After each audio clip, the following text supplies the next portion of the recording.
से पहले हुआ कर, अब तो नहीं है ऐसी सास सब मरू गई। पहले ऐसी सासें ज्यादा हुआ करती थी कि नमक भी ताले में रखती थी। इसका अर्थ यह है तुम्हें अपनी बहू पे जरा सा भी विश्वास, और रिश्ते काहे से चलते हैं, जोर से बोलो, रिश्ते काहे से चलते हैं? विश्वास पे। इसलिए रिश्तों में क्या जरूरी है? विश्वास। इसलिए सास को बहू पे क्या करना चाहिए? विश्वास करना चाहिए। आजकल की सासें अपनी बेटियों पे पूरा विश्वास करती हैं, बहुओं पे कौड़ी भर का विश्वास नहीं है ने, जबकि काम बहू ही आएगी, बेटियां काम नहीं आती। ये माताओं को ना, बूढ़ी माताओं को बेटियों का भूत उतरता ही नहीं है। हाँ, मेरी मां बेटियों का भूत उतारो, बेटी अपने घर सुखी है, खुश रहेगी वो। तुम अपनी बहू पे ध्यान रखो, बहू से इतना प्यार करो, इतना प्यार करो कि बहू आपसे ही अपनी मां का प्यार पाने लग जाए। आप उसको अपनी मां की कमी महसूस ना हो, आप मां की तरह प्यार करो। माना कि तुम्हारी बहू, कोई कहे महाराज मेरी बहू तो बिल्कुल गंदी है, बुरी है, कोई बात नहीं, बहू बुरी है ना, तुम तो बुरी नहीं हो। तुम तो अपनी मां होने का फर्ज पूरा करो, कर्तव्य पूरा करो। वो अपना बेटी होने का फर्ज पूरा करे, ना करे, नहीं करेगी तो वो पाप की भागी वो बनेगी। तुम तो अपनी मां का कर्तव्य पूरा करो। जैसे अपनी बेटी से प्यार करती हो, वैसे ही अपनी बहू से प्यार करने लग जाए भारत की प्रत्येक सास, और वैसा ही प्यार एक बहू अपनी सास से करने लग जाए मां की तरह, तो भारत का प्रत्येक घर में राम राज्य आज ही आ जाएगा। सारी लड़ाई झगड़ा खत्म हो जाएगी, सारी अशांति समाप्त हो जाएगी। लेकिन ये आए तो ना, बहुत कम बहुएं ऐसी हैं जो मिलजुल के रहती हैं मां बेटी की तरह। अधिकाधिक बहुओं का मन सास से नहीं मिलता, सास का मन बहुओं से नहीं मिलता, और यही आपके दुख का कारण बनता है। आज रिश्ते कमजोर पड़ गए, इसलिए हम आपसे निवेदन करते हैं, रिश्तों को मजबूत कीजिए, बहू पर विश्वास करना सीखिए, अपनी सास पर विश्वास करना सीखिए। पड़ोसन ने कह दिया तुम्हारी बहू ऐसा कह रही थी, आपने मान लिया, अपनी बहू को डांटने लग गई। पड़ोसन ने कह दिया तेरी सास ऐसा कह रही थी, आपने मान लिया, सास के प्रति ईर्ष्या, घृणा, नफरत, द्वेष रखने लग गई। अरे बहन, एक बार कन्फर्म कर लो, हो सकता तुम्हारी पड़ोसन भड़का रही हो, झूठ बोल रही हो। और एक बात बताएं भैया, कोई भी बात जब एक मुंह से दूसरे मुंह में पहुंचती है ना, तो वो बात बदल जाती है, हाँ या ना? एक बात जब एक से दूसरे में जाती है और दूसरे से तीसरे में, तो वो बात, ओरिजिनल बात वहां तक नहीं पहुंचती, वो बदली हुई बात। जितना तुमने सुना उतना तुमने आगे कह दिया, जितना उतने समझा उसने उतना आगे कह दिया। बात थी कुछ और पहुंची कुछ और। आज समाज में क्या हो रहा है मैं आपको सुनाऊं। विचार नहीं है, केवल व्यवहार है। एक अंधे माता पिता थे, उनका एक बेटा था, छोटा सा था। माँ भी अंधी थी और बाप भी अंधा था। माँ जब रोटी बनाए तो बिल्ली आए और रोटी खा जाए, या रोटी ले जाए और दूध पी जाए। तो अंधी पत्नी ने अपने अंधे पति से कहा, सुनो जी, ये बिल्ली रोज परेशान करती है, एक काम करो, जब मैं भोजन बनाया करूं तो तुम यहाँ बैठ जाया करो एक लाठी लेकर, और लाठी पटका करो तो बिल्ली डर के मारे नहीं आएगी। तो जब भी पत्नी रोटी बनाती तो उसका पति लाठी पटकता दरवाजे में, बांस की लाठी फटी हुई, उसमें आवाज ज्यादा होती, फट फट फट, ऐसे ऐसे वो पटकता। अब पत्नी रोटी बनाए और ये लाठी पटके इसका अंधा पति। छोटा सा बेटा देखता देखता बड़ा हुआ, और जब उसका विवाह हुआ तो जब उसकी पत्नी भोजन बनाने गई तो वो भी द्वार पे लाठी लेके बैठ गया, वो भी पटक रहा। उसकी पत्नी ने कहा क्या कर रहे हो? बोले हमारे घर की परंपरा है, महिला जब भोजन बनाती हैं तो पति लोग लाठी पटकते हैं। वो इतना मूर्ख था, वो ये नहीं समझा कि मेरे माँ बाप तो अंधे थे और वो मजबूरी के कारण ये करते थे, क्योंकि बिल्ली परेशान करती थी। लेकिन उस चीज को उन्होंने परंपरा मान ली।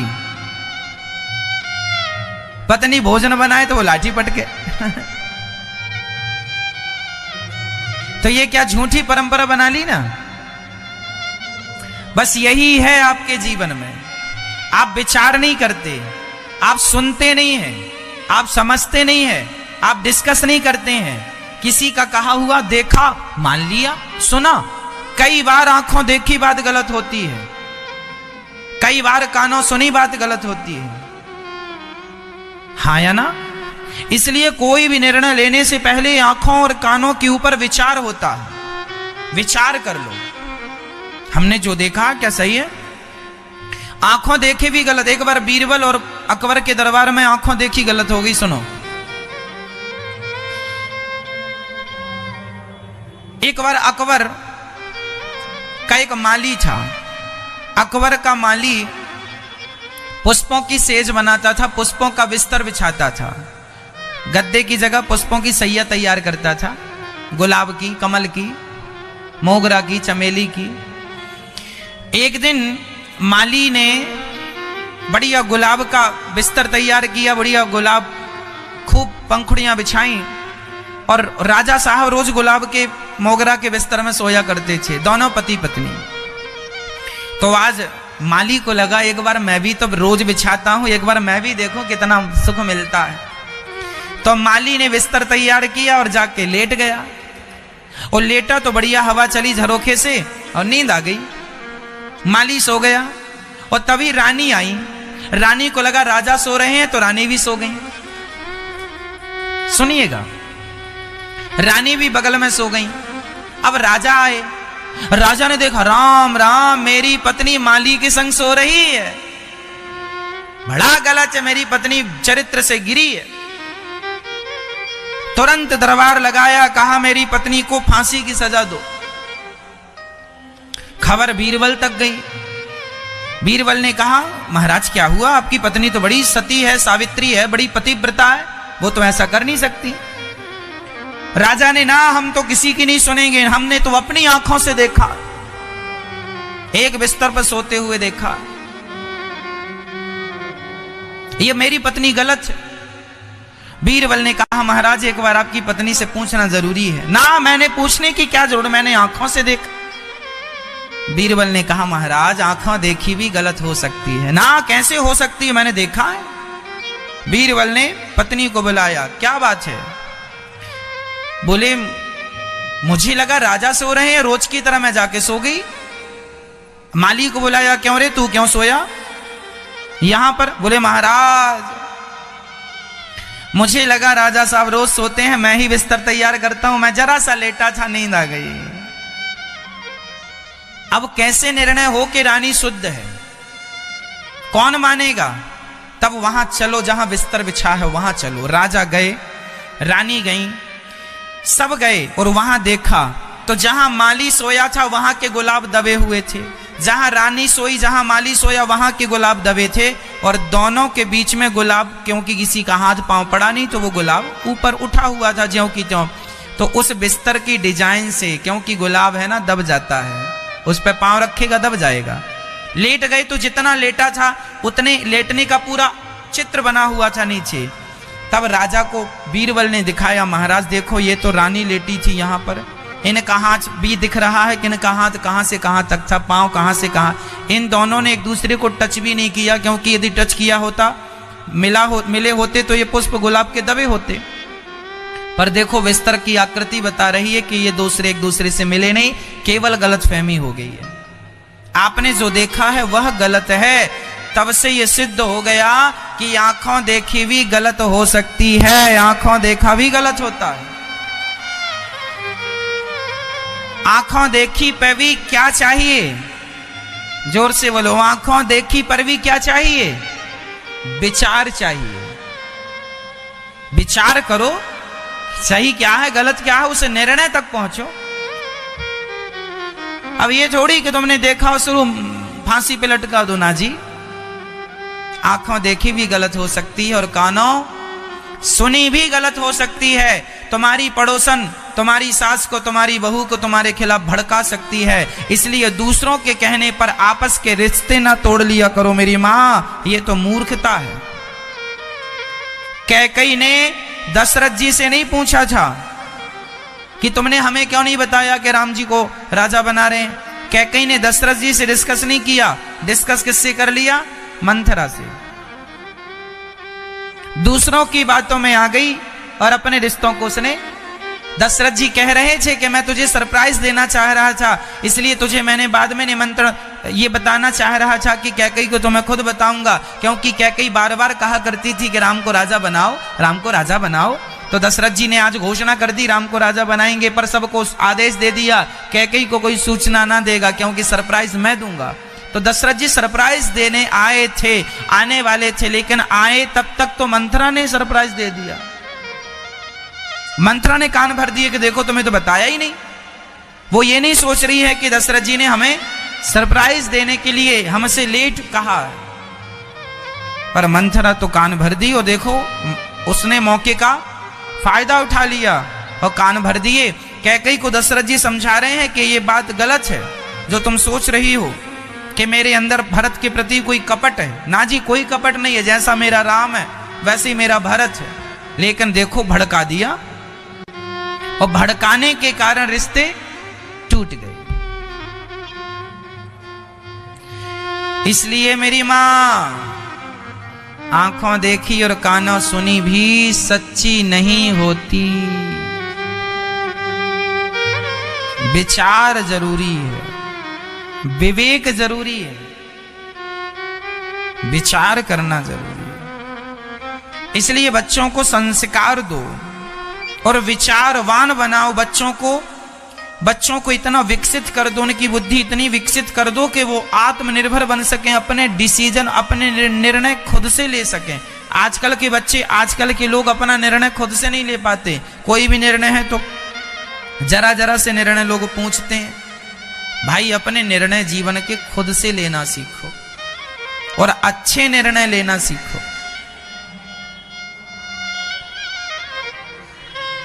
भरत जी के, ऋषभदेव जी के ज्ञान से उनके पुत्र भरत जी को ज्ञान हुआ। सब कुछ छोड़कर भरत जी पिताजी की आज्ञा अनुसार जंगल गए, गंडकी नदी के तट पर। भजन करने पर भरत जी का एक मन जो है ना वो मृग में लग गया। अंते यामति सागति, जिसकी मति बुद्धि जैसी होती है उसकी गति वैसी होती है। इसलिए भरत जी का मन कहां लग गया? एक मृग में। एक मृग बहता जा रहा था, भरत जी ने बचाकर अपनी कुटिया में ले आए। अरे किसी मृग की जान बचाए भरत जी, ये तो बिल्कुल बुरा नहीं था। गलती कहां होगी? भरत जी उस मृग से प्यार करने लग गए। किसी भी व्यक्ति से हम प्यार ना कर लें, किसी भी वस्तु से हम अटैच ना हो जाएं, किसी व्यक्ति से हम दिल ना लगा लें, किसी व्यक्ति से हम मन ना लगा लें। कहां मन लगाना है, कहां दिल लगाना है, जरा विचार। मैं फिर कहता हूं, हर चीज विचार की है। आजकल के लोग किसी से भी दिल लगा लेते हैं, किसी से भी मन लगा लेते हैं। ना जी, किसी से भी शादी कर लेते हैं। ना जी, शादी करने के पहले विचार हो, किससे शादी करना है। प्यार करने के पहले विचार हो, किससे प्यार करना है। सबसे प्यार नहीं, सबसे विवाह नहीं, उचित अनुचित नहीं। हर चीज विचार की है, समझ की है। अब ये समझ आ जाए तो सब ठीक है, और नहीं आए तो सब परेशान है बेचारे। भरत जी ने एक मृग से प्यार कर लिया है। मैया, ओ मैया जगाओ।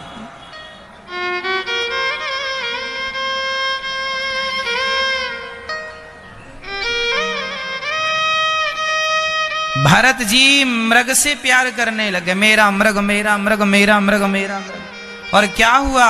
अंते यामति सागति, मृग का चिंतन करते करते वह मृग बन गए। जब भरत जी का शरीर पूरा हुआ तो वह मृग की योनि में आ गए। क्योंकि चिंतन किसका किया था? मैया जी, ओ मैया, भरत जी ने मरते समय चिंतन किसका किया था? मृग का। इसलिए उन्हें क्या बनना पड़ा? मृग बनना पड़ा। आप लोग भी सावधान रहिएगा, चिंतन भगवान का कीजिएगा। भरत जी मृग योनि से छूटे, अंत में उन्होंने राजा, तीसरा जन्म मनुष्य का पाया। राजा रघुगण को दिव्य उपदेश उन्होंने दिया है। भगवान का नाम लेके अजामिल ने अपना कल्याण किया है।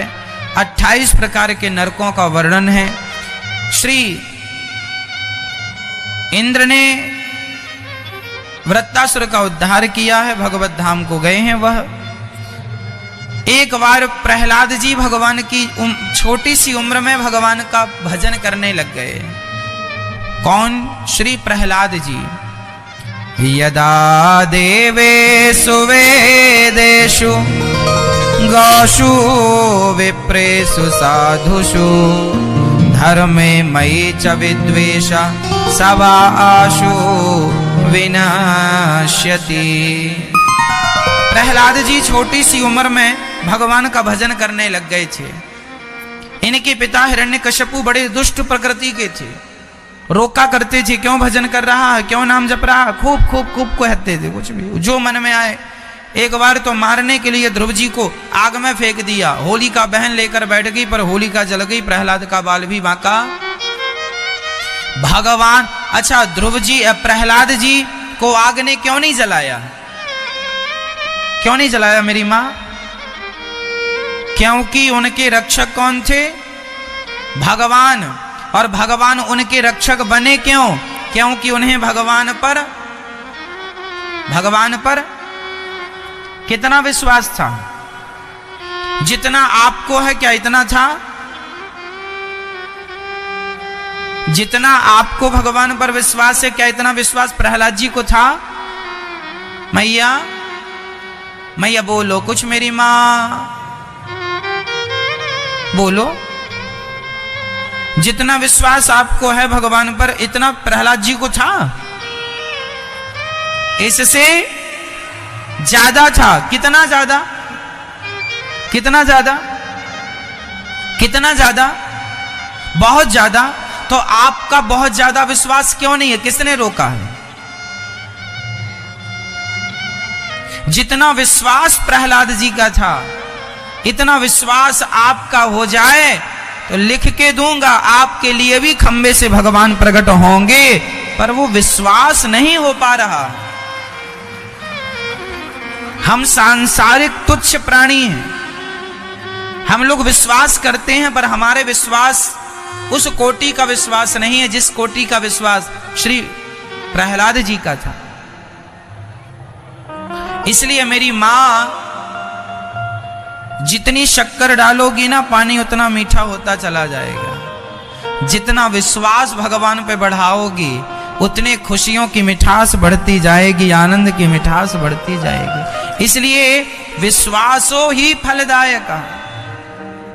ना आग जला सकी, ना जहर मार सका, ना हाथी के पांव पे उनको दबाया जा सका, ना पहाड़ से फेंक दिया, ना बाल भी बांका हुआ। हर पग पग में भगवान ने प्रहलाद जी की रक्षा की। रक्षक भगवान है, ये विश्वास बना के रखिएगा कि प्रभु आप ही हम सबके रक्षक हैं। भगवान ही हम सबके रियल में रक्षक हैं, पर हमारा विश्वास नहीं हो पा रहा। भगवान को क्या चाहिए मेरी मां? आपका विश्वास चाहिए। इसलिए जितने जल्दी हो सके, जितने ज्यादा हो सके, उतना विश्वास अपना भगवान के चरणों में रखिए। विश्वास को प्रकट कीजिए। यदि आपका विश्वास नहीं है या कम है, उसे बढ़ाइए ना। पूर्ण विश्वास।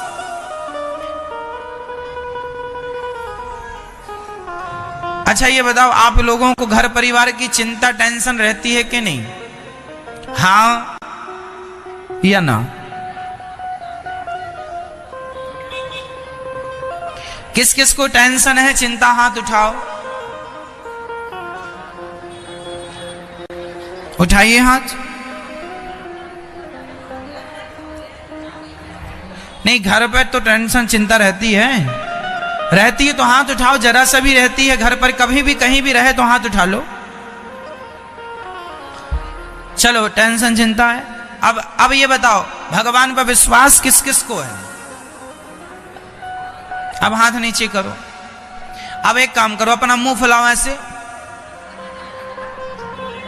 और अब ठहाका लगाओ। अब ये दोनों काम एक साथ करके दिखाओ। मुंह फूल जाए और ठहाका लग जाए, क्या ये दोनों काम एक साथ हो सकते हैं? नहीं हो सकते। जैसे मुंह फुलाना और ठहाका लगाना दोनों एक साथ नहीं हो सकते, उसी तरह आप कह रहे हैं कि हमें चिंता भी है और कह रहे हैं हमें विश्वास भी है। यदि विश्वास भगवान पर है तो चिंता नहीं हो सकती, और चिंता है तो विश्वास में कमी है, विश्वास नहीं हो सकता। दिन और रात दोनों एक साथ नहीं रह सकती, या दिन रहेगी या रात रहेगा, दोनों एक संग नहीं रह सकते। अंधकार और प्रकाश दोनों एक साथ रह ही नहीं सकते, या अंधकार होगा या उसी तरह या विश्वास होगा या चिंता। आप कहते हैं महाराज जी हमें चिंता है, हमें टेंशन है, घर परिवार की जिम्मेदारियां हैं।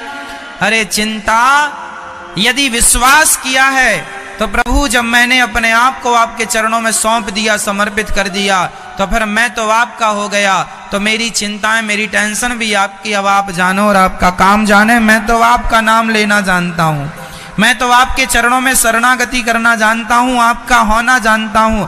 आपका जब हो गया तो फिर अब आप जानो, परिवार, बेटी का विवाह आप कराओ, बेटे का विवाह आप कराओ।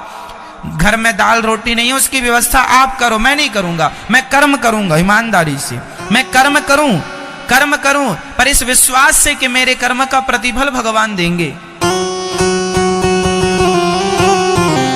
मैं ये नहीं कहता कि तुम अकर्मण्य होके बैठ जाओ, ना जी, कर्म खूब करना, काम खूब करना, पैसा खूब कमाना, लेकिन ये विश्वास बनाए रखना कि जो मिल रहा है ये भगवत इच्छा से। आज तुम्हें 10,000 रुपए मिला, ये समझ लो भगवान की इच्छा है।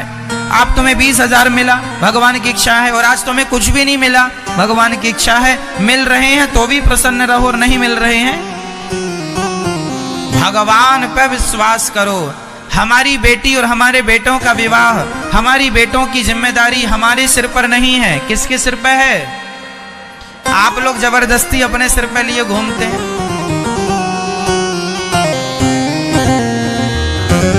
जबरदस्ती। भगवान ने गोवर्धन उठाया तो सारे ब्रजवासियों ने भी अपनी अपनी लाठियां लगा ली, सबने लाठियां लगा ली। भगवान बोले क्या कर रहे हो?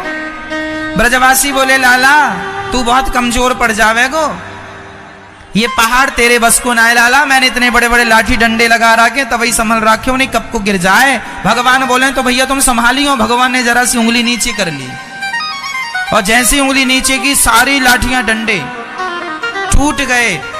ब्रजवासियों को लग रहा था पहाड़ हमने उठा रखा है। उसी तरह आप भी वो ब्रजवासी हो जिन्होंने मान लिया है कि आप ही घर का काम कर रहे हैं, आप ही सब संभाल रहे हैं। अरे सबकी जिम्मेदारियों का पहाड़ तो भगवान ने अपनी उंगली में उठा रखा है, तो मैं जबरदस्ती अब कंधे लगाओ, लाठियां लगाओ, ये मूर्खता है। करते हो तुम कन्हैया, मेरा नाम हो रहा है, मेरा आपकी कृपा से सबका। जब वही करने वाले हैं तो सौंप दो ना। अब सौंप दिया इस जीवन का सब भार तुम्हारे हाथ। तुम्हें चिंता काहे की? मैं आपको चिंता किस चीज की होती है?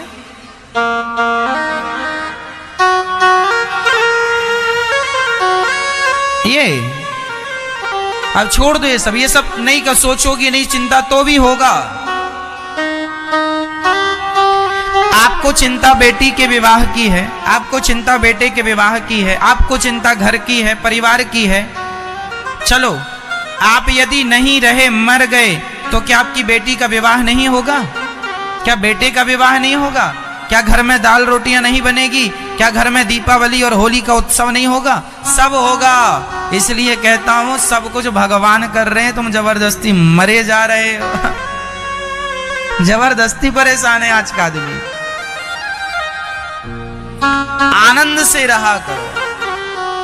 आप कभी भी मंदिर जाएं, किसी भी मंदिर में जाएं और आपसे यदि आपको मांगना पड़े किसी से, तो अपने इष्ट के लिए, अपने भगवान के लिए प्रीति प्रेम ही मांगिएगा। गोस्वामी जी महाराज जब प्रेत से कहते हैं कि राम से मिला दो, तब प्रेत ने कहा भैया मैं राम से आपको नहीं मिला सकता, परंतु मैं राम तक पहुंचने का आपको मार्ग बता सकता हूं। कैसे?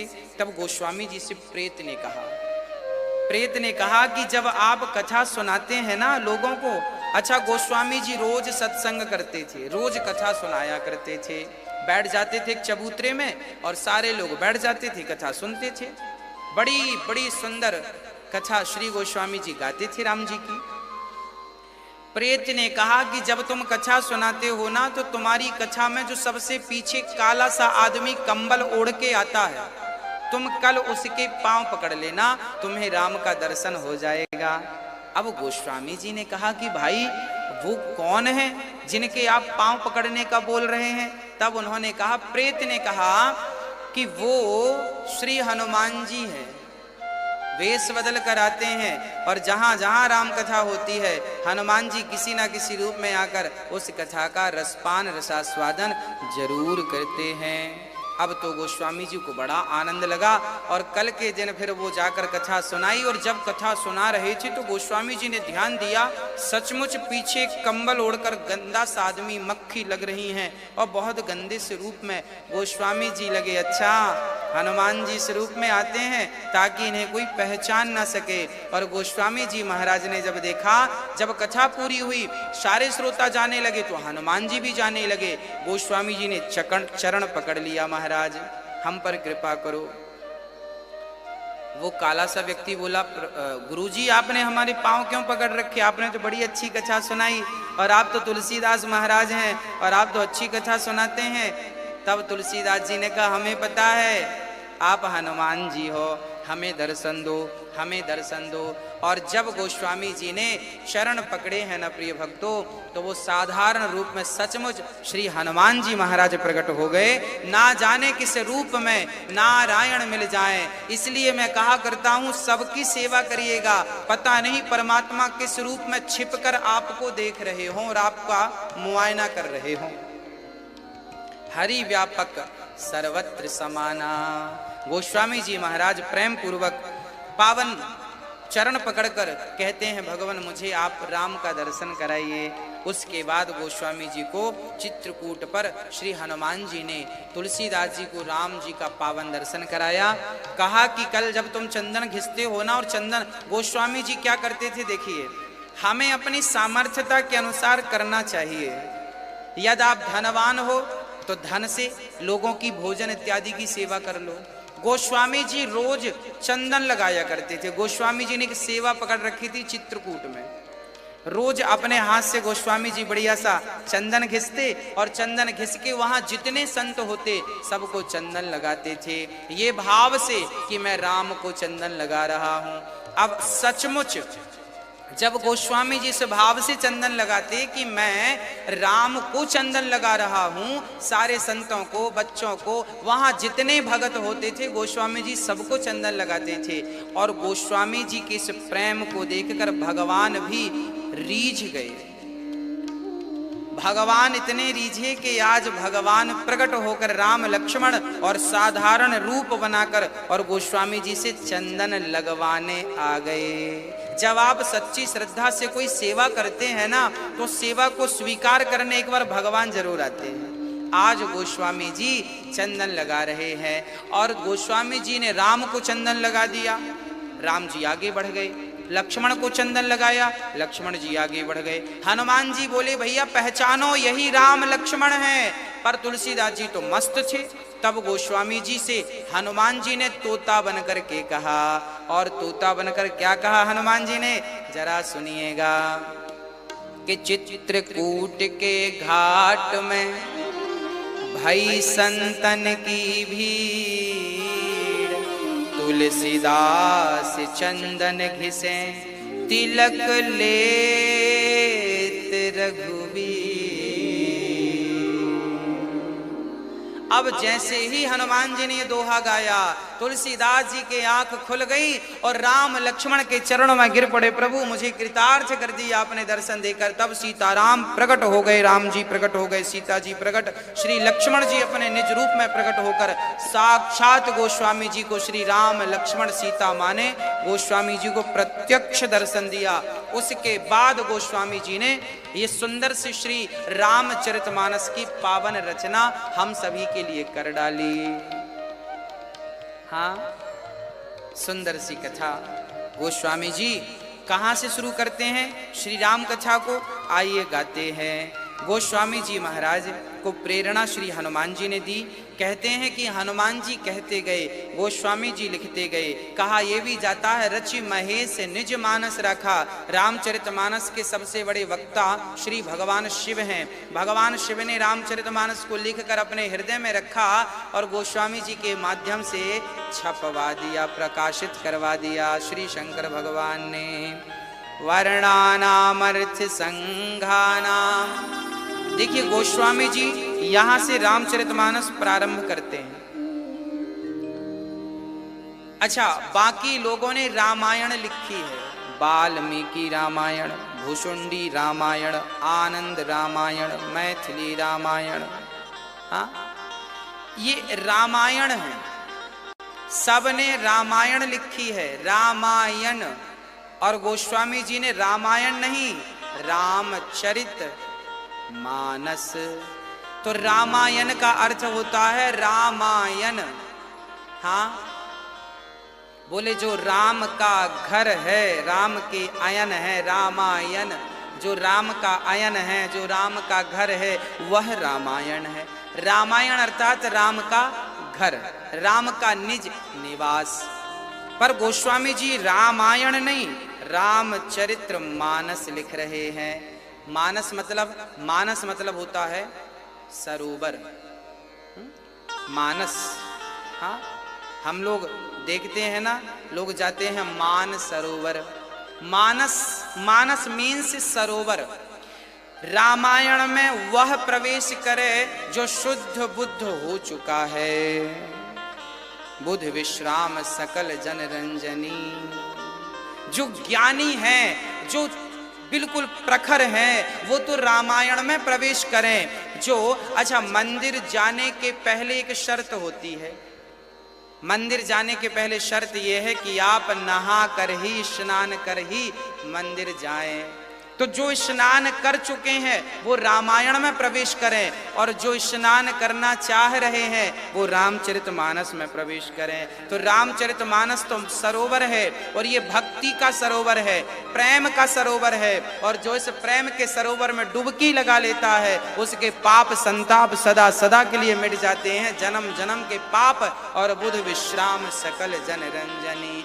बुध विश्राम अर्थात ज्ञानी जनों को भी अपार शांति का अनुभव कराने वाला पावन यह ग्रंथ है श्री रामचरितमानस, जिसमें संपूर्ण मर्यादा का पालन श्री गोस्वामी जी ने किया है। अब वो ग्रंथ शुरू कहां से कर रहे हैं? बोले वर्णानाम अर्थ संघानाम रसानाम छंदसामपि मंगलानाम च कर्तारो वंदे वाणी विनायकौ।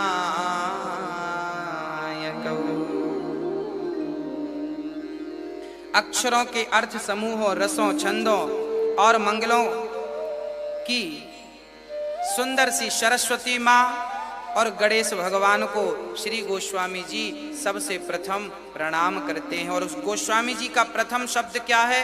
वर्णानामर्थ। वर्णा वा वा वा मतलब ब्रह्म सूचक, जिसके भीतर जो होता है ना उसके वाणी से वही निकलता है। ये आप देख लें, क्या होता है कि यदि आपके अंदर गालियां भरी हैं, निंदा भरी है, चुगली भरी है, किसी के प्रति घृणा द्वेष भरा है, तो आप जब भी बात करेंगे ना तो आपके मुंह से वही बातें निकलेंगी।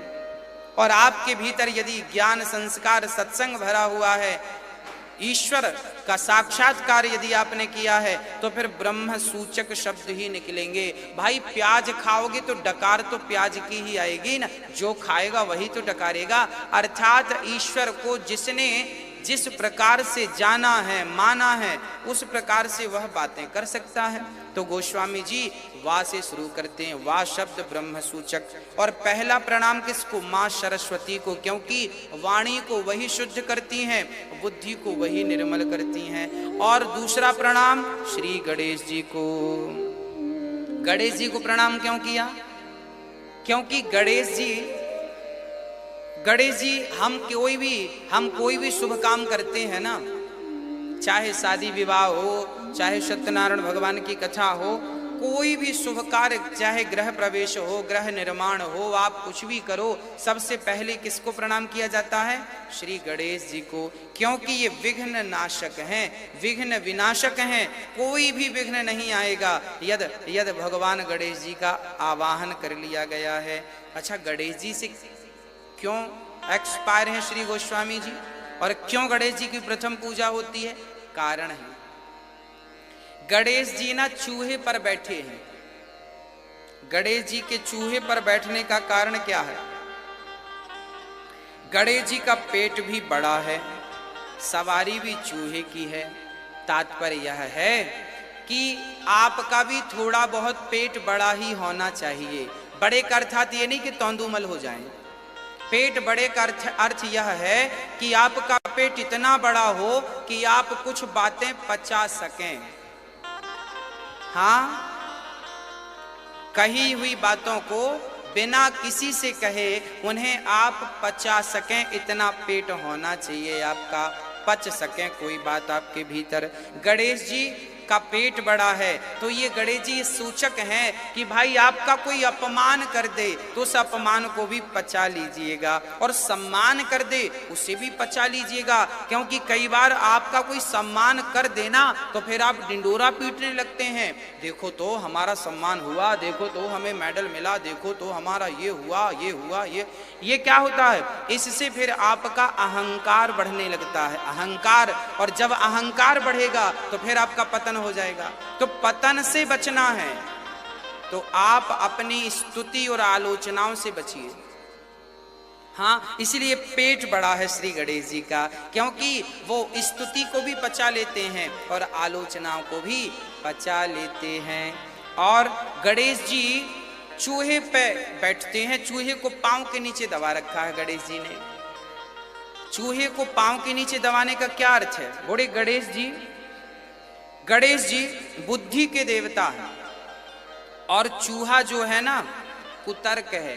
आप देखते होंगे चूहा आपके घरों में यदि आ जाए ना तो आपके नए नए कपड़े भी कुतर देता है, कुतर देता। हाँ, चूहा हमेशा कुतरता रहता, कुतर कुतर कुतर करता रहता है। चूहा कुतरता है तो चूहा कुतर्क का प्रतीक है। कई बार आपने भी देखा होगा, जैसे कथा होती है ना तो कई लोग कुतर्क करते हैं, ये भगवान क्या होते हैं, हम तो नहीं मानते भगवान को, ये कुतर्क है। तो गणेश जी ने कुतर्क को अपने पांव के नीचे दबा रखा है।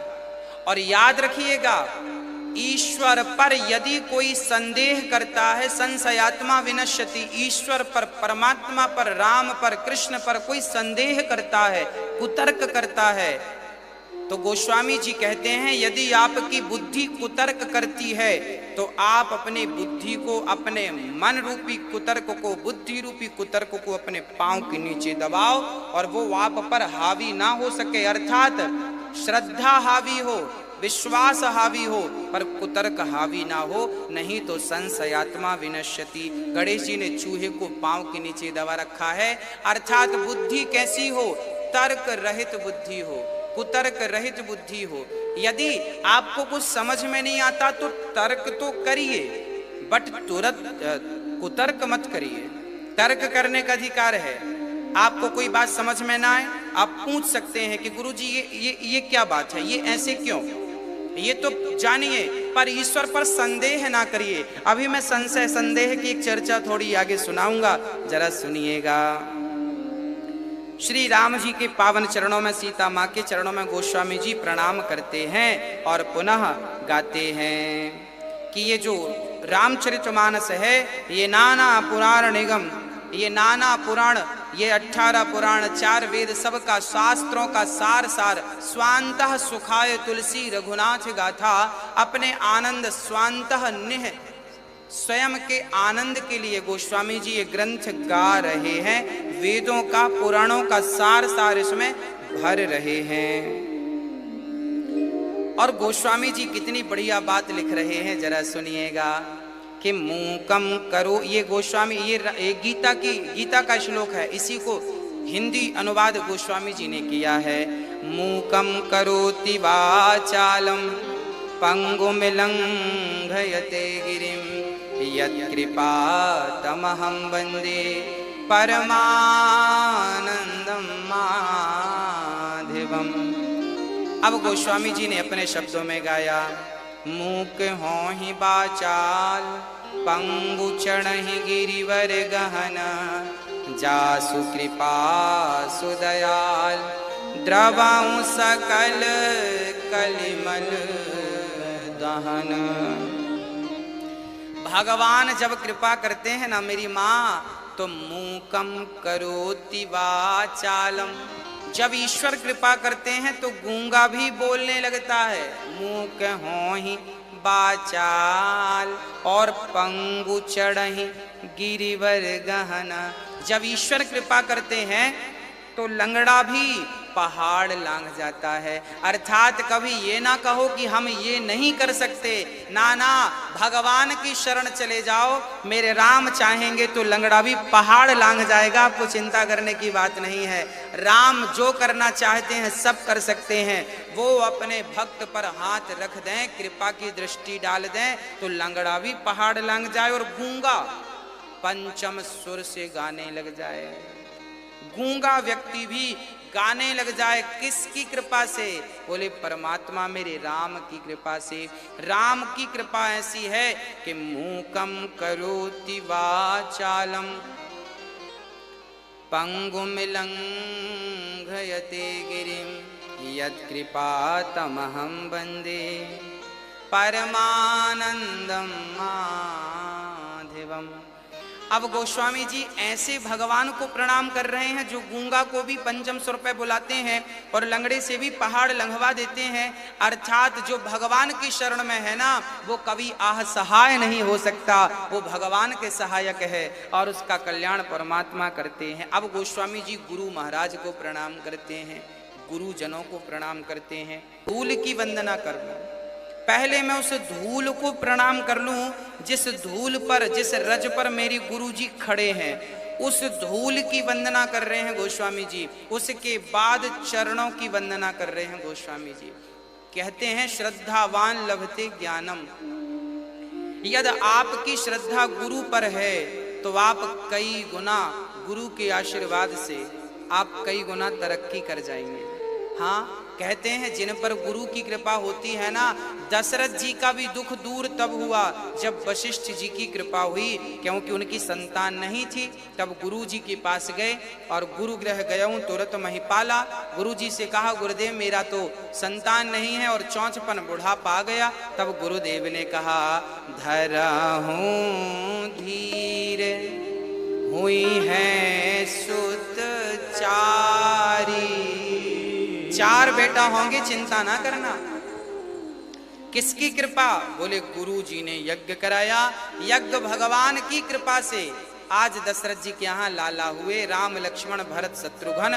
तो दशरथ जी के जीवन में भी यदि दुख समाप्त हुआ तो गुरु कृपा से समाप्त हुआ।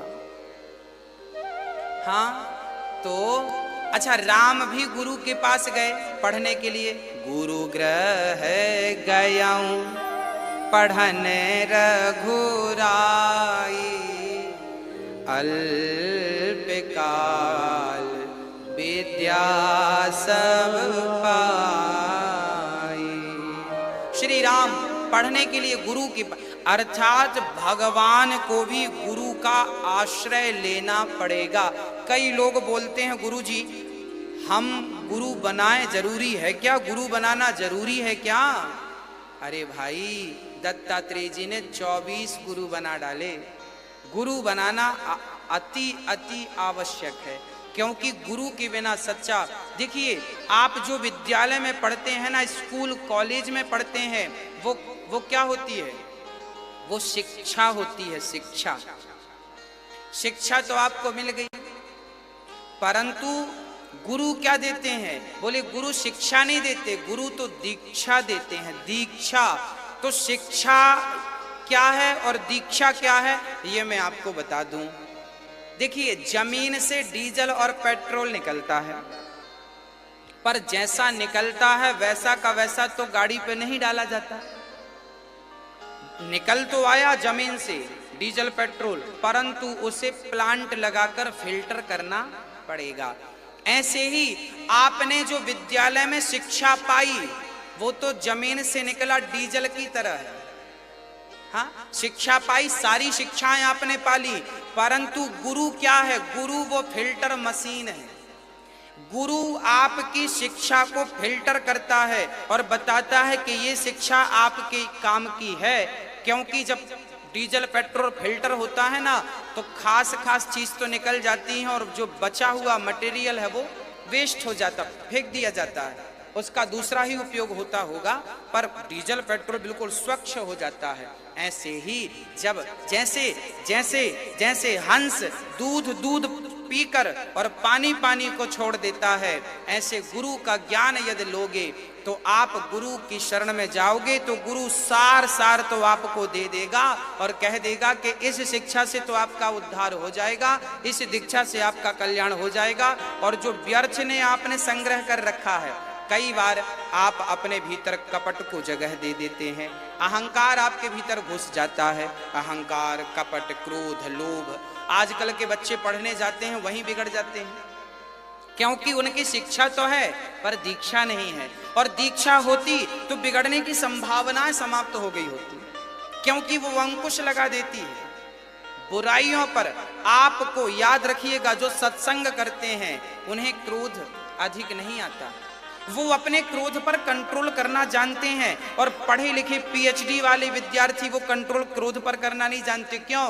अनपढ़ आदमी जो सत्संग से जुड़ा है वो तो अपने क्रोध को कंट्रोल कर सकता है, पर पीएचडी वाला क्रोध को कंट्रोल नहीं कर सकता, क्योंकि वो शिक्षा प्राप्त किया है और इसने दीक्षा पाई है। शिक्षा पा करके व्यक्ति संसार में धन तो कमा सकता है, संसार का सुख तो पा सकता है, पर शांति पाना हो तो शिक्षा से नहीं, शांति तो दीक्षा से ही प्राप्त होती है।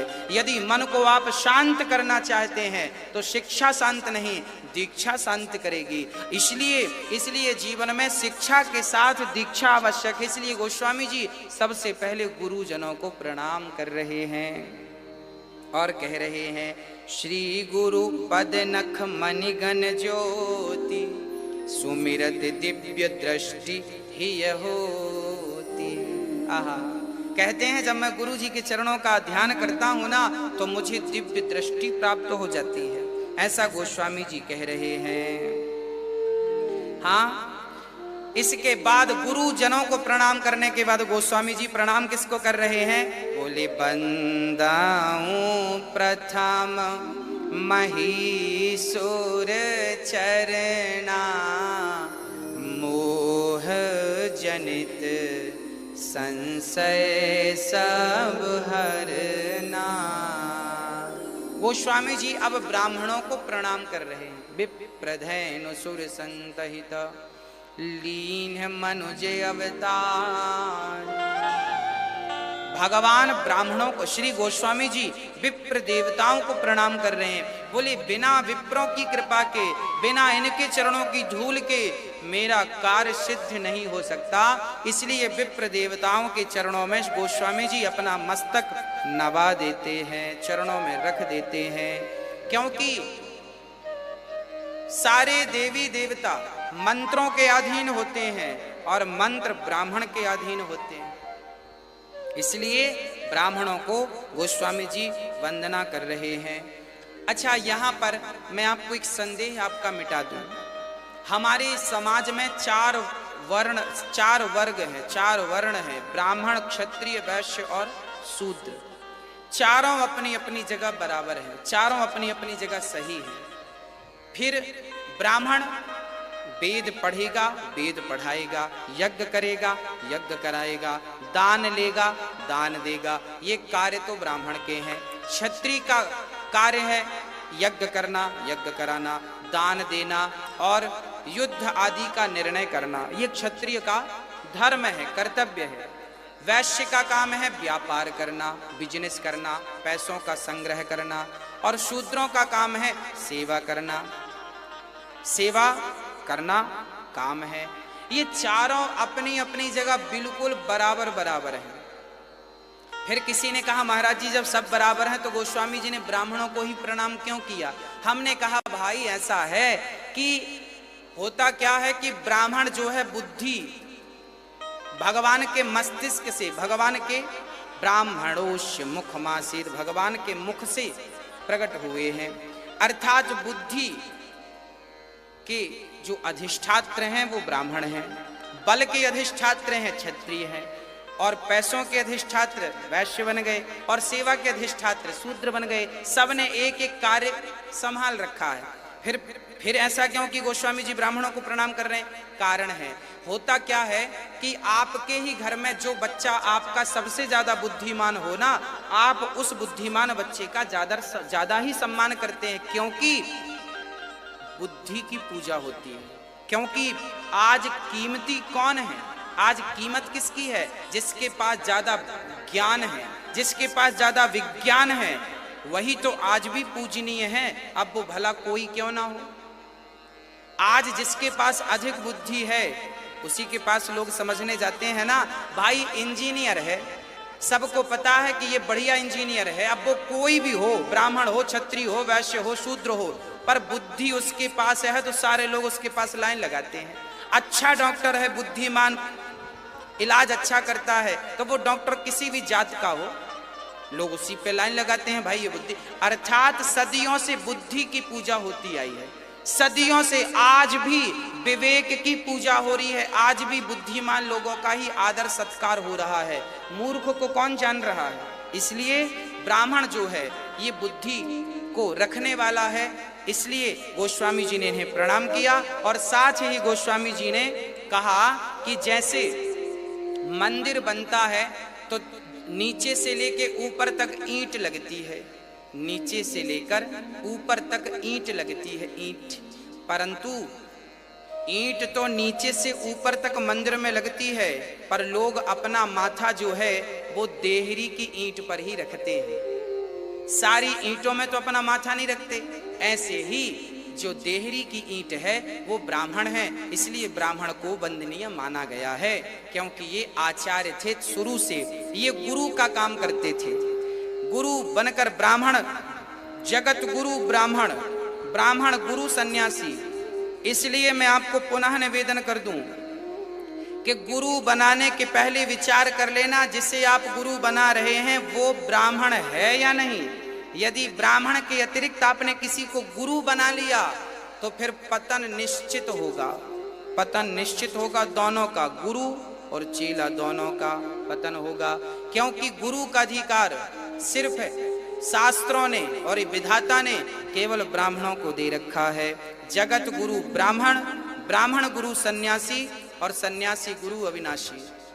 इसलिए ब्राह्मण ही गुरु के योग्य है और ब्राह्मण को ही गुरु नियुक्त करना चाहिए। पहले के जमाने में गांव में ही जो पंडित जी हुआ करते थे, लोग उन्हीं को अपना गुरु बनाते थे। कोई भी बात हो तो गुरु जी के पास, गुरु जी क्या करें, हाँ बताइए क्या करें, ये उलझन है। तब गुरु जी अपने विवेक से, चूंकि वो बुद्धिमान थे ना, क्योंकि वो वेदों का अध्ययन करते थे ना, क्योंकि वो पुराणों को समझते थे ना, तो वो अपने विवेक से वो अपने शिष्य का समाधान कर देते थे। इसलिए गुरु की आवश्यकता पड़ती है। और गोस्वामी जी गा रहे हैं कि बिनु सत्संग विवेक ना होई। जब बहुत सत्संग करेंगे, अच्छा गुरु क्यों?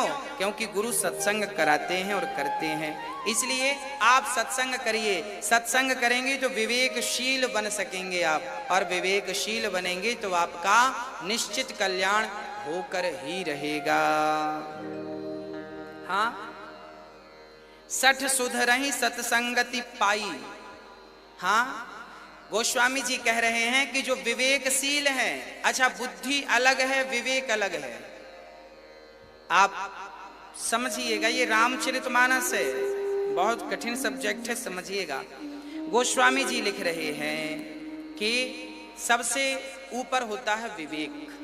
विवेक के ऊपर देखिए, मैं शुरू से चलता हूं। सबसे पहले होती हैं इंद्रियां, आंख देखती है, कान सुनते हैं। आंख, इंद्रियां, 5 इंद्रियां, शब्द स्पर्श रूप रस गंध। इन इंद्रियों से बड़ी कौन? इन्हें इंद्रियों को चलाता कौन है? बोले मन।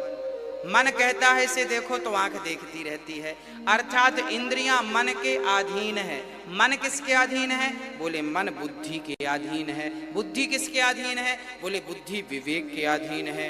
विवेक किसके अधीन है? बोले विवेक आत्मा के अधीन है। आत्मा किसके अधीन है? बोले परमात्मा के अधीन है। सबसे ऊंचा परमात्मा, उन्हीं से हम सब प्रेम पूर्वक अपना जीवन यापन कर रहे हैं। गोस्वामी जी अब गा रहे हैं, सठ सुधरहि सत्संगति पाई। गोस्वामी जी कह रहे हैं, सठ सुधरहि, यदि कोई सत्संग कर ले और वो कितना भी सठ हो, सुधर जाएगा। मैं कई बार आपको कह चुका हूं कि सृष्टि में, इस संसार में कोई भी नास्तिक नहीं होता। कोई ये कहने लग जाए कि मैं नास्तिक हूं, तो ना, कोई नास्तिक नहीं होता। कोई नास्तिक हो ही नहीं सकता। फिर ये क्यों कहते हैं लोग मैं नास्तिक हूं? भाई बात ऐसी है कि जहां प्रकाश नहीं होगा वहां अंधकार तो होगा ही होगा ना। प्रकाश के अभाव को ही तो अंधकार कहते हैं। जहां प्रकाश नहीं है वहां अंधकार है। उसी तरह जहां सत्संग नहीं पहुंचता, जिन तक सत्संग नहीं पहुंचता, वो नास्तिक मान लेते हैं अपने आप को। भाई हम तो भगवान को नहीं मानते। तुम कह जरूर रहे हो मानते नहीं है, पर जिस दिन मेरे राम को जान लोगे ना, उस दिन मानने लग जाओगे। हाँ, अभी तुम कथा सुनते नहीं हो, सत्संग करते नहीं हो, इसलिए मानते नहीं हो। सत्संग करने लग जाओ। जैसे जैसे लोहे का पारस मणि स्पर्श कर ले तो लोहा सदा सदा के लिए सोना बन जाता है, ऐसे कोई सठ, कोई मूर्ख यदि भगवान की कथा को श्रवण कर ले एक बार, और कथा का पारस एक बार किसी सठ को स्पर्श करा दिया जाए, तो वो नास्तिक सदा सदा के लिए भगवान का दास सेवक बन जाता है।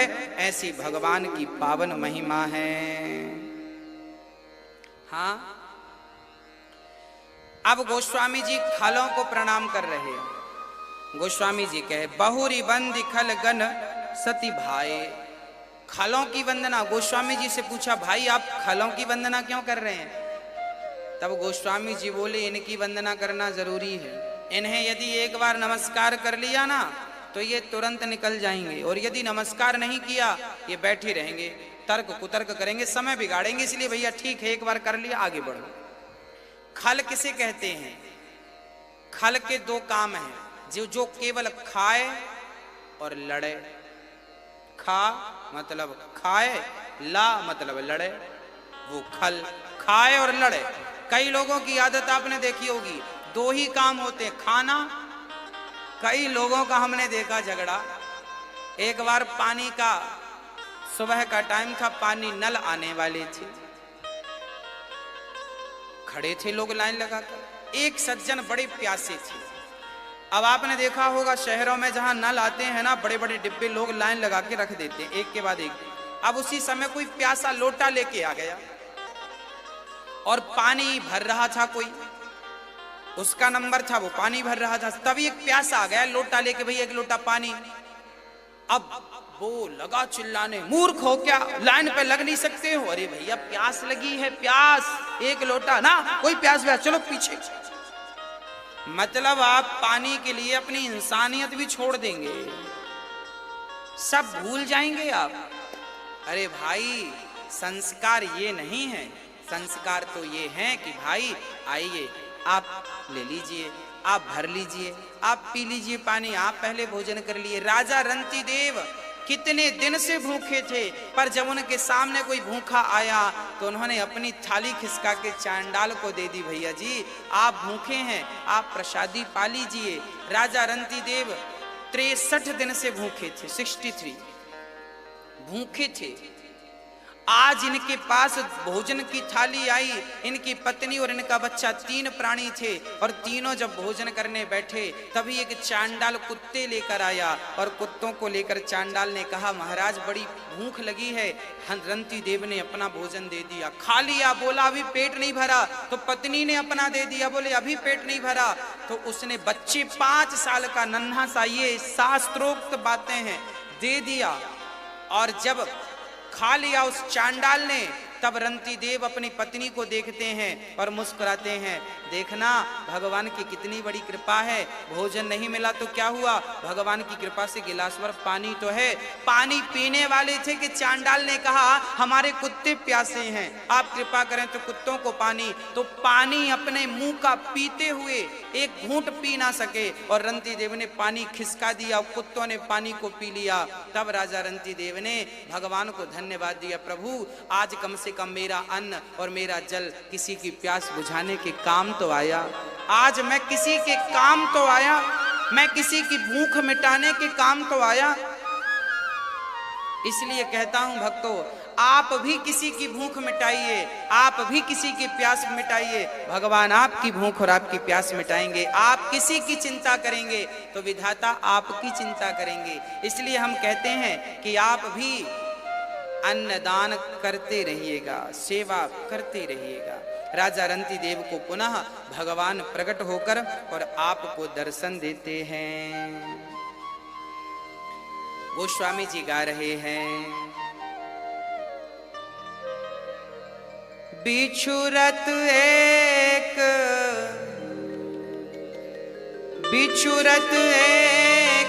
प्राण हर ले, मिलत एक दुख दारुण दे।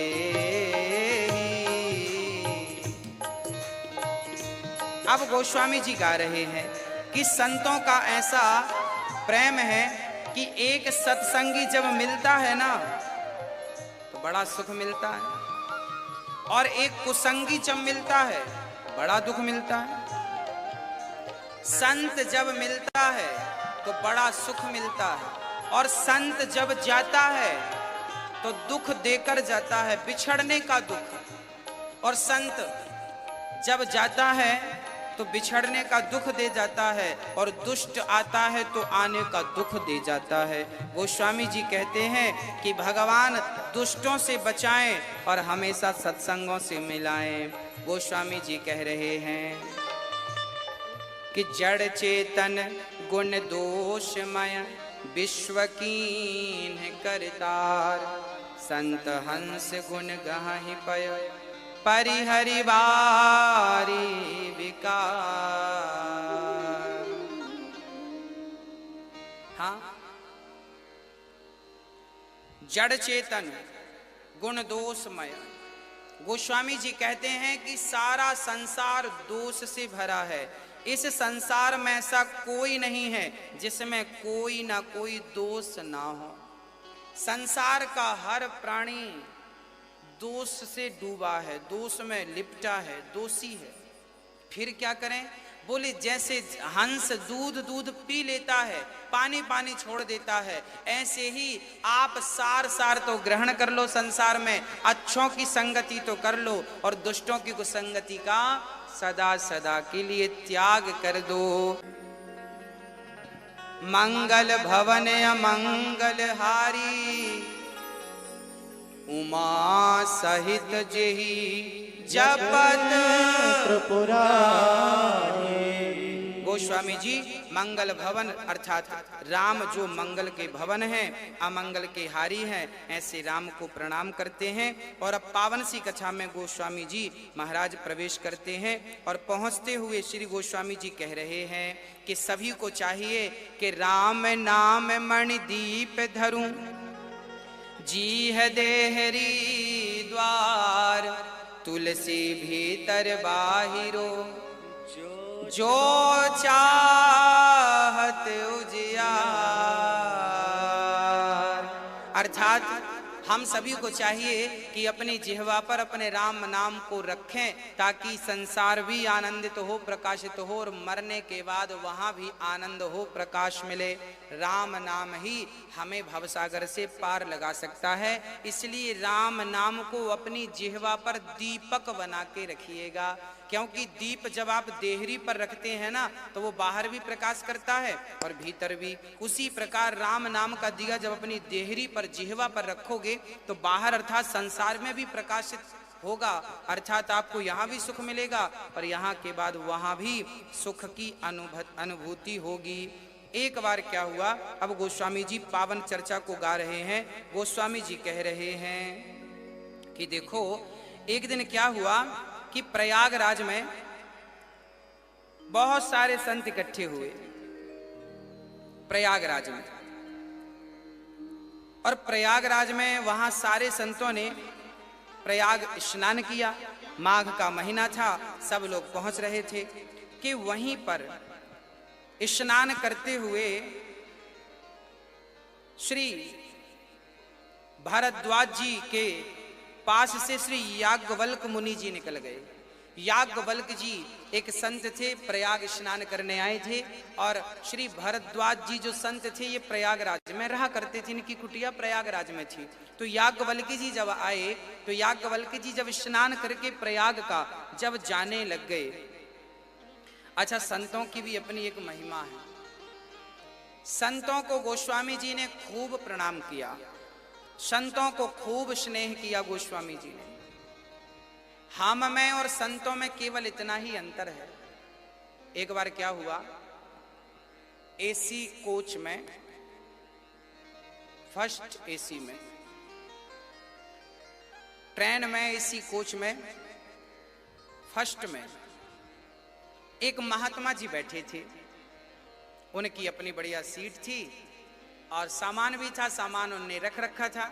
संत जी यात्रा कर रहे थे, तभी एक व्यक्ति सामने वाली सीट में आया और सामने वाली सीट में आकर महात्मा को देखने लगा और कहने लगा, लो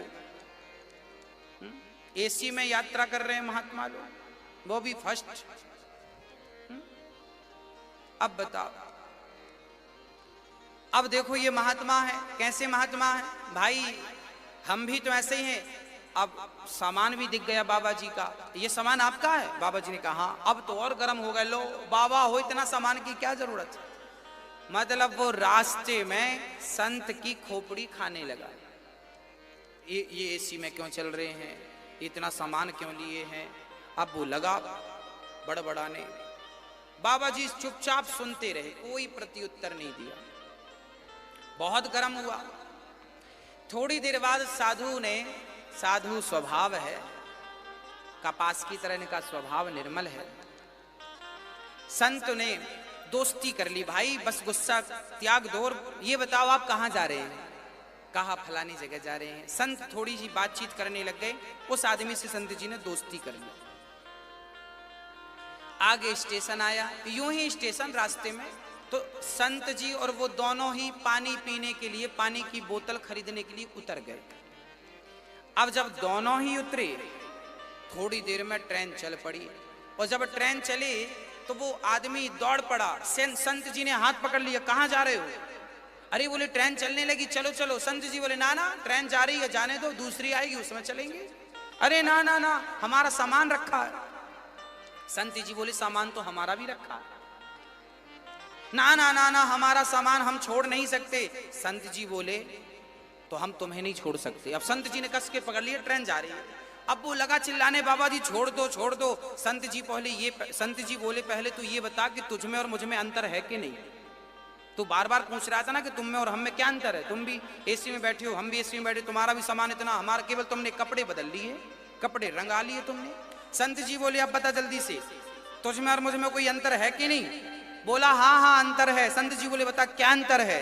तब उस आदमी ने कहा कि सामान तो मेरा भी ट्रेन में है, सामान तो आपका भी ट्रेन में है, पर आप अपने सामान को चुटकी में छोड़ सकते हैं और हम अपने सामान को जीवन भर छोड़ नहीं सकते। यही अंतर है गृहस्थी में और संत में। संत के अंदर त्याग होता है, संत के अंदर त्याग होता है। संत चिपकते नहीं हैं माया से, धन से, और हम सभी लोग संसार से चिपके हुए हैं। जैसे कच्ची रोटी तवा में चिपक जाती है, ऐसे हम लोग भी अपने बच्चों से, अपनी पत्नी से, अपने काम से, अपने बिजनेस से चिपके हुए हैं। छूटता नहीं है बिल्कुल, हाँ छूटता नहीं है।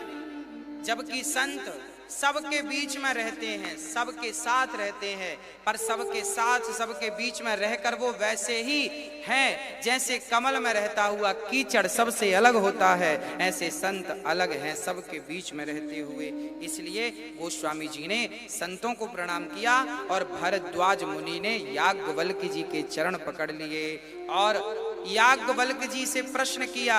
श्री भरद्वाज मुनि ने बिठाया और अब यहां से राम कथा स्टार्ट की। श्री भरद्वाज जी ने प्रश्न किया कि एक राम अवधेश कुमारा, तिन कर चरित विदित संसारा।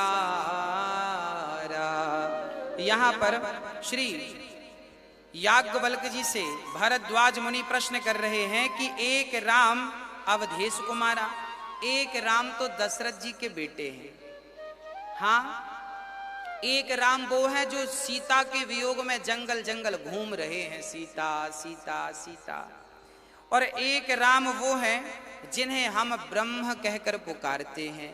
तो याज्ञवल्क्य जी से प्रश्न किया है श्री भरद्वाज मुनि ने, क्या ये राम एक ही है या अलग अलग राम हैं? तब याज्ञवल्क्य जी बोले देखो वैसे तो आप सब जानते हैं, पर फिर भी लोगों का कल्याण हो, लोगों का हित हो, इसलिए आपने बड़ा उत्तम प्रश्न किया। राम भगत तुम मन क्रम बानी, चतुराई तुम्हारी मैं जानी। तब श्री गोस्वामी जी लिख रहे हैं कि याज्ञवल्क्य जी अब भरद्वाज जी के पास बैठ गए और कथा सुनानी शुरू कर दी। कहते हैं कथाएं तब तक नहीं निकलती तब जब तक कोई जिज्ञासु श्रोता ना हो। इसलिए कभी भी संत के पास जाओ तो भगवान की कथा ही पूछो, आत्म कल्याण का साधन ही पूछो। व्यर्थ की बकवास, व्यर्थ की बातें तो आप करते ही रहते हैं, ये संतों से मत किया करो। तब गोस्वामी जी लिख रहे हैं कि याज्ञवल्क्य जी जब ये उत्तर देने लगे तो उन्होंने कहा भरद्वाज जी वैसे तो आप ज्ञानी हैं, सब जानते हैं, फिर भी सुनो। अच्छा, भगवान को लेकर संदेह भरद्वाज जी को था नहीं, पर संदेह जैसा अभिनय कर रहे हैं। कई लोग प्रश्न करते हैं गुरुजी ये बताओ राम कितने हैं? एक राम दशरथ का बेटा, एक राम घट घट में लेटा, एक राम का सकल पसारा, एक राम का सब जग सारा। तो ये बताओ ये 4 राम हो गए, कौन से राम की हम पूजा करें? तब हमने कहा कि देखो ये 4 नहीं है, रामचरितमानस में केवल इन्हीं विसंगतियों को समूल नष्ट करने के लिए ये ग्रंथ तैयार किया गया। क्या हुआ, कई लोगों ने विकृतियां पैदा कर दी, अर्थात भोले भाले लोगों के अंदर एक प्रश्न डाल दिया कि एक राम तो दशरथ का बेटा है, एक राम तो घट घट में व्यापा है, एक तो स्त्री के लिए रो रहा है, आप किस राम की पूजा करेंगे? कई लोग ये संदेह डाल देते। अब आप चक्कर में पड़ जाते हैं, बात तो सही है, कौन से राम, किस राम की बात? अब कई लोग, अब कबीरदास जी क्या कह रहे हैं? गोस्वामी कबीरदास जी राम जी के बारे में क्या कह रहे हैं? कबीरदास जी स्वयं राम के बहुत बड़े भगत थे। अब कबीरदास जी क्या गा रहे हैं ये मैं नहीं गा रहा हूं, कई लोग ऐसे हैं जो कबीरदास जी के दोहों से कहते हैं कि देखो कबीरदास जी तो राम का विरोध कर रहे हैं, राम के बारे में। ऐसा ना, कबीरदास जी राम के उच्च कोटि के भगत थे। कबीरदास जी खुद कह रहे हैं, कबीरा सब जग निर्धना, ये दोहा कबीरदास जी का, कि कबीरा सब जग निर्धना, धनवंता नहीं कोई, धनवंता सोई जानिए, जेखे राम नाम धन हो। कबीरदास जी कह रहे हैं कि जिसके पास राम नाम का धन है वो अमीर है, ऐसा स्वयं कबीरदास जी कह रहे हैं। और कई लोग कबीरदास जी को राम से अलग कर देते हैं। आपने हमारे भारत में ही ऐसी परंपराएं देखी होंगी जो कबीरदास जी को अलग ही कहते हैं कि ये कबीरदास जी तो अलग हैं। हाँ, वो व्याख्याएं बदल देते हैं। अरे भाई, कबीरदास जी राम के सच्चे भक्त थे, राम को बहुत प्रेम करते थे। कबीरदास जी कह रहे हैं कि जिसके पास राम नाम का धन है, कबीरा सब जग निर्धना। कबीरदास जी कह रहे हैं सारे लोग निर्धन हैं। बोले धनवंता नहीं कोई, बोले धनवान कोई नहीं है। फिर कौन? बोले धनवंता सोई जानिए, धनवान उसी को जानो जिसके पास राम नाम का धन है। जिसके पास राम नाम की पूंजी है उसी को आप धनवान जानो, बाकी सबको आप यूं ही मानो। तो श्री कबीरदास जी राम के अनन्य भक्त हैं। तो श्री प्रश्न जब याज्ञवल्क्य जी से भरद्वाज जी ने किया तो याज्ञवल्क्य जी ने कहा कि यही प्रश्न एक बार भगवान शिव से माता पार्वती ने किया, तब पूरी कथा सुनाते हैं। बोले एक बार त्रेता युग माही। हाँ, क्या कहते हैं? एक बार त्रेता युग माही, शंभु गए कुंभज ऋषि पानी, संग सती जग जननी भवानी, पूजे ऋषि अखिलेश्वर जानी, राम कथा मुनि बरज बखानी, सुनी महेश परम सुख मानी। ऋषि पूछी हरि भगत सुहाई, कहे शंभु अधिकारी पाई। एक समय की बात है, अब श्री याज्ञवल्क्य जी सुना रहे हैं कि सुनो, एक समय की बात है कि एक बार त्रेता युग माही, एक बार त्रेता युग का समय था और भगवान शिव अपनी पत्नी उमा, दक्ष की बेटी उमा को लेकर आए और कथा सुनने के लिए किनके पास आए? अगस्त मुनि के पास। कुंभज ऋषि अर्थात कुंभज अर्थात जो घड़े से प्रकट भये हैं उन्हें अगस्त कुंभज ऋषि कहते हैं। अगस्त जी घड़े से प्रकट भये हैं। और घड़े से प्रकट होने का अर्थ यह भी है कि जैसे घड़ा कभी अहंकार नहीं करता, क्योंकि किसी ने कहा घड़ा तुम हमेशा ही ठंडे रहते हो, कभी गर्म भी हुआ करो।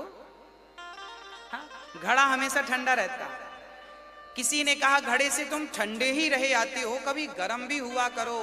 तब घड़ा कहता है कि मैं बना मिट्टी से हूं, कल फिर मिट्टी में मिल जाऊंगा, गर्मी करूं तो किसी चीज की गर्मी करूं। ऐसे अगस्त जो घड़ा अहंकार रहित है, ऐसे अहंकार रहित घड़े से श्री अगस्त जी प्रकट हुए हैं। ऐसे अगस्त जी ने जब देखा, अच्छा भगवान शिव को भी जब कथा सुननी हो ना तो अपने कैलाश को छोड़कर मृत्यु लोक नीचे आना पड़ता है, क्योंकि कथा यहाँ है, वहां पर भी स्वर्ग लोक और बैकुंठ लोक और शिव लोक में भगवान की कथा नहीं है। वहां तो ध्यान लगा सकते हैं आप, पर कथा नहीं सुन सकते, तो कथा सुनने के लिए यहां आना पड़ेगा।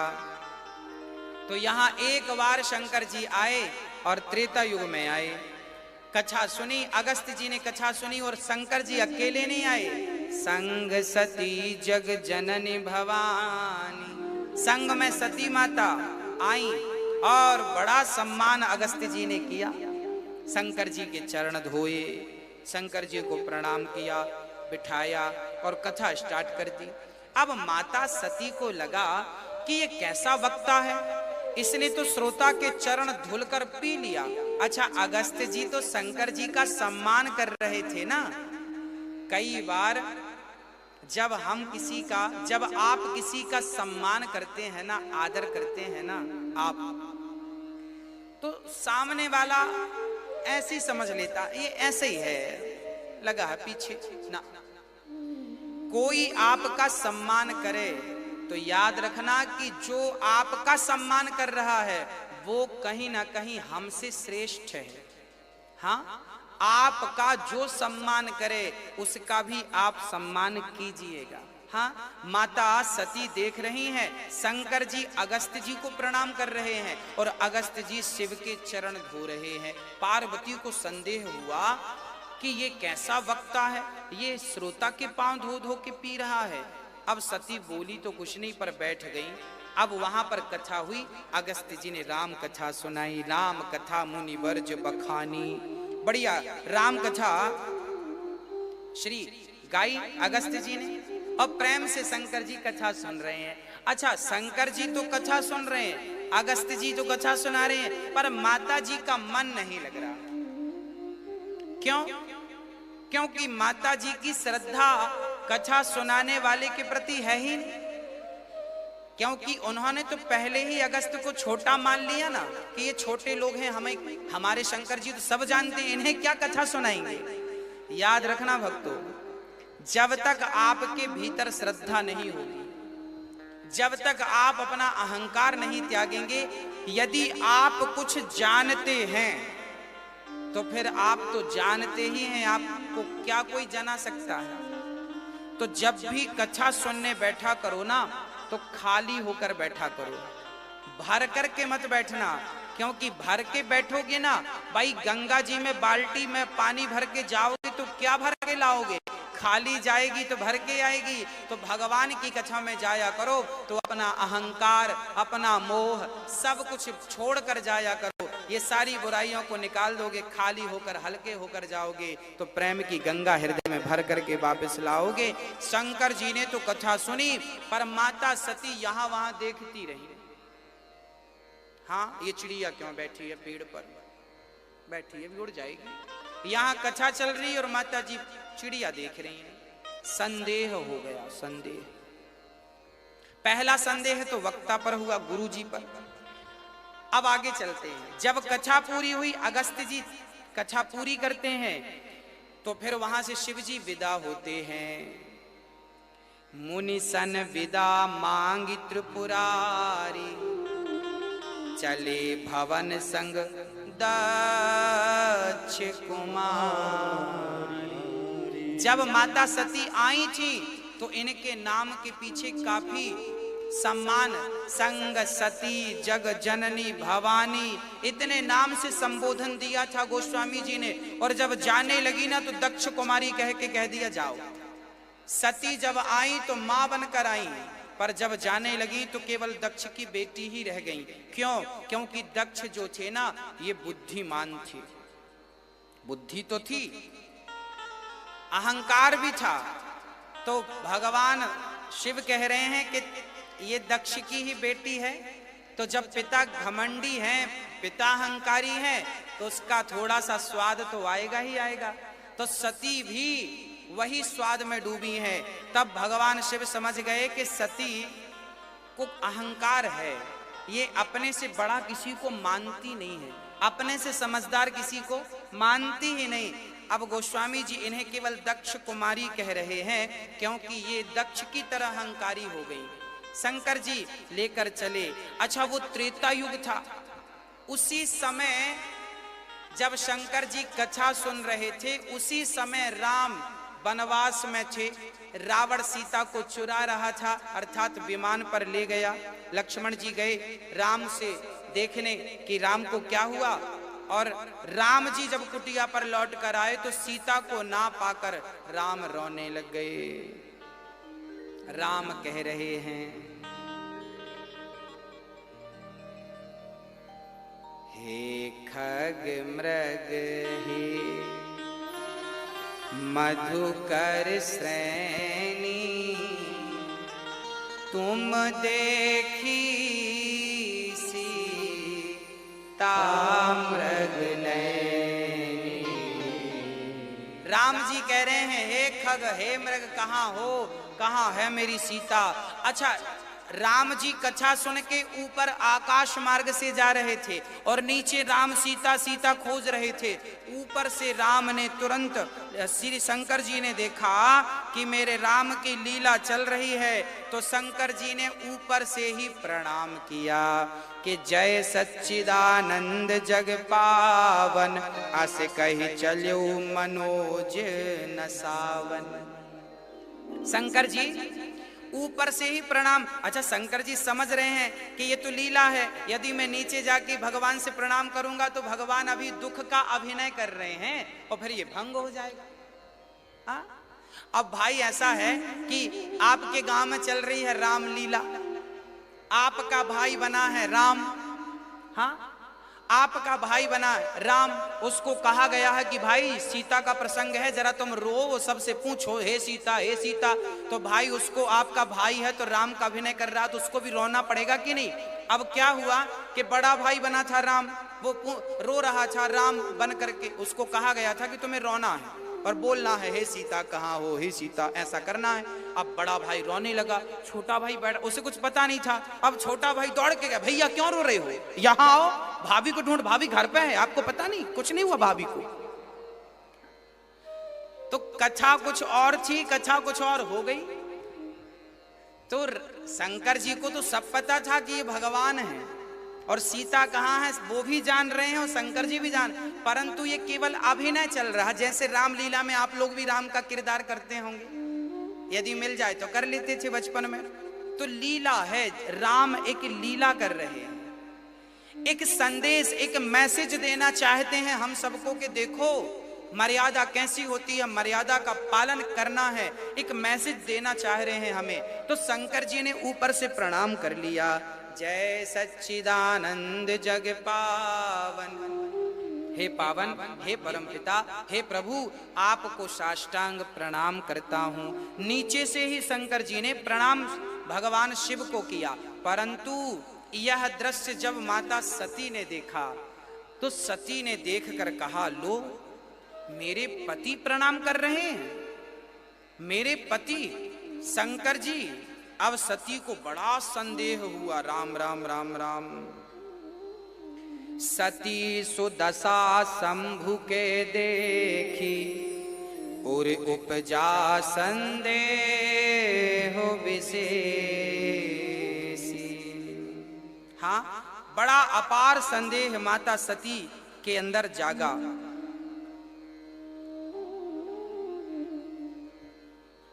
सती सुदशा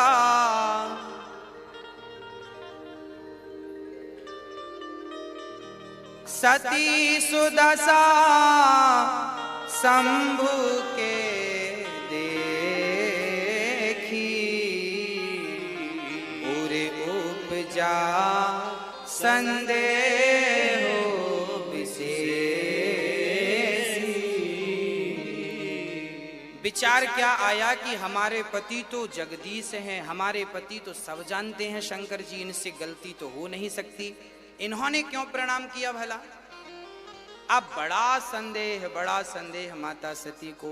शंकर जी से कहने लगी, आपने क्यों प्रणाम किया, ये कौन है जिन्हें आपने प्रणाम किया।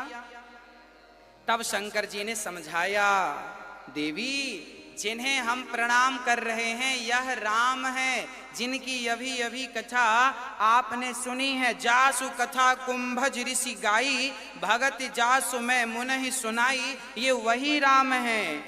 हाँ, लाग न और उपदेश, बहुत समझाया शिव ने कि ये राम है, भगवान है, पर सती को पहले गुरु पर संदेह और अब भगवान पर संदेह हो गया। और जब संदेह हुआ तो शंकर जी ने कह दिया, जो तुम्हारे मन अति संदेह हो तो किन जाय परीक्षा ले। तब लगी बैठ आहूँ बट छाही, जब लगी तुम अहूँ मोहि पाही। जैसे जाय मोह भ्रम भारी, करे हूँ सुजतन विवेक विचारी। भगवान शंकर कह रहे हैं तुम्हारा भ्रम जैसे जाए। अब तुम एक काम करो, तुम्हें बहुत संदेह है, जो तुम्हारे मन अति संदेह हो तो जाओ फिर परीक्षा ले लो। सती बोली ये बढ़िया। अब देखो तो मास्टर जी विद्यार्थियों की परीक्षा लेते थे, आज विद्यार्थी मास्टर की परीक्षा लेने चल पड़े। और सती को संदेह जो था राम पर कि भगवान होते तो इन्हें अपनी पत्नी की खबर लग नहीं जाती।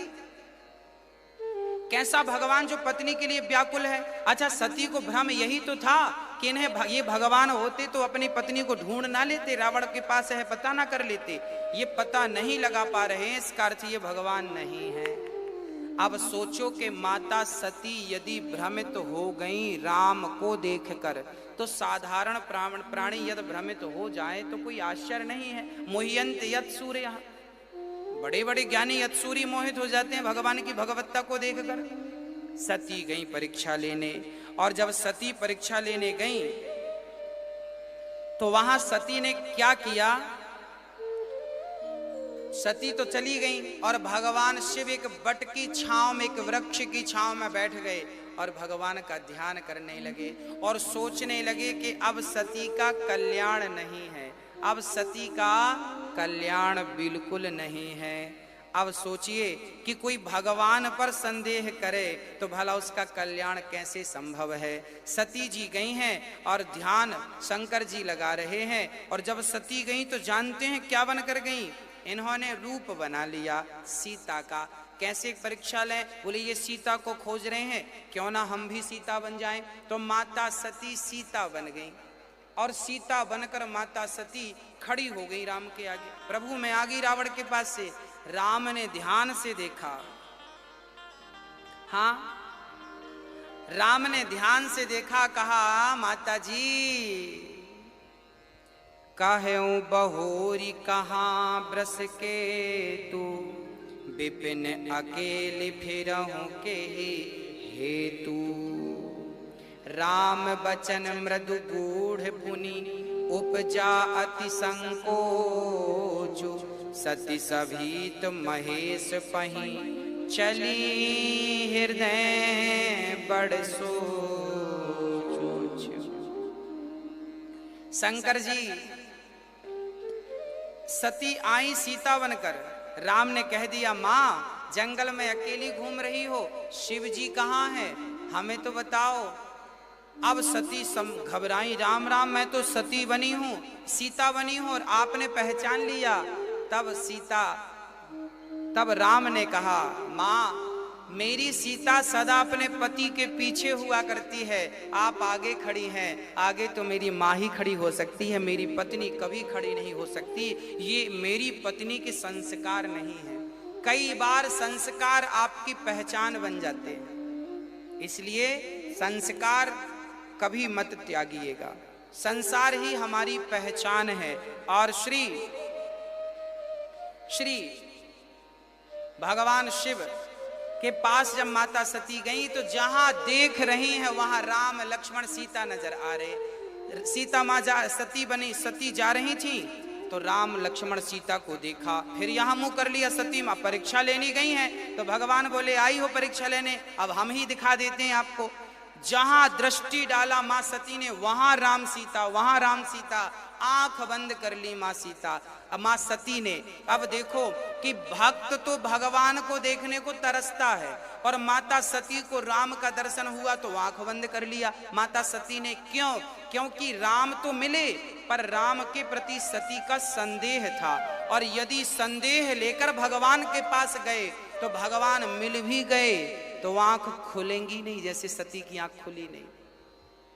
इसलिए संदेह ना हो। भगवान संदेह का नहीं, श्रद्धा का सब्जेक्ट है।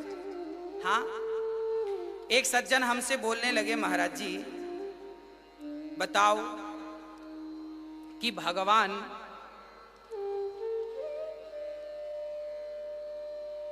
राम राम जपने से क्या फायदा होगा, बताओ।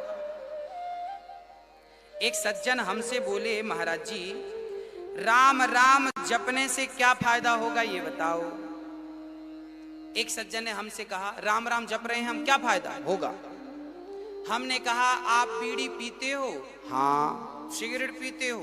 हाँ। तंबाकू खाते हो? हाँ। हमने कहा, फिर तंबाकू खाने से क्या फायदा है? बीड़ी पीने से क्या फायदा है?